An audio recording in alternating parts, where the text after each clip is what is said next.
મેં બનાવ્યું છે આમળાનો ચ્યવનપ્રાશ. તેના માટે 500 ગ્રામ આમળાને ધોઈને મેં 20 મિનિટ માટે સ્ટીમ કરવા મૂકી દીધા હતા. હવે આ બાજુ અડધો કપ ખજૂર અને અડધો કપ વ્હાઈટ દ્રાક્ષને પલાળવા મૂકી દેવાનું છે. ખજૂરના ઠળિયા નીકાળી લેવાના છે.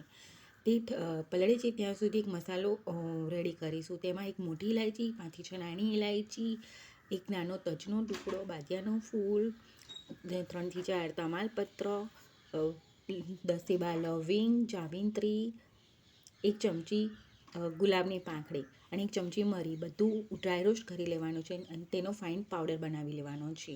આ બાજુ આમળા સ્ટીમ થઈ ગયા છે, તેને ઠરવા મૂકી દઈશું આપણે.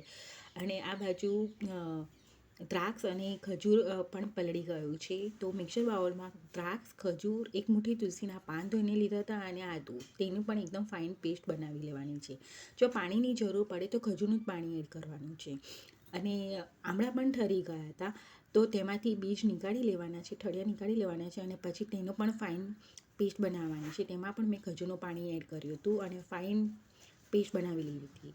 હવે 500 ગ્રામ આમળામાં આપણે 500 ગ્રામ ગોળ જોઈશે. મેં 430 ગ્રામ ગોળ એડ કર્યો હતો.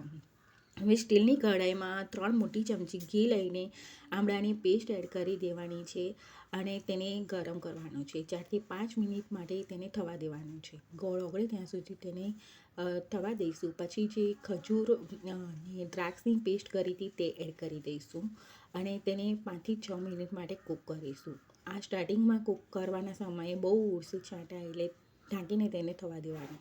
અને આવી રીતનું એકદમ જાડું થઈ જાય પછી તેમાં જે મસાલો બનાવતો તે કેસર અને નાની ચમચી સંચળ એડ કરવાનું છે અને તેને મિક્સ કરી લેવાનું છે અને આવી રીતે એકદમ ચડવા દેવાનું છે. આવું ચડી જાય પછી જ ગેસ બંધ કરવાનો છે અને ઠરે ત્યાં સુધી તેને બહાર રાખવાનું છે.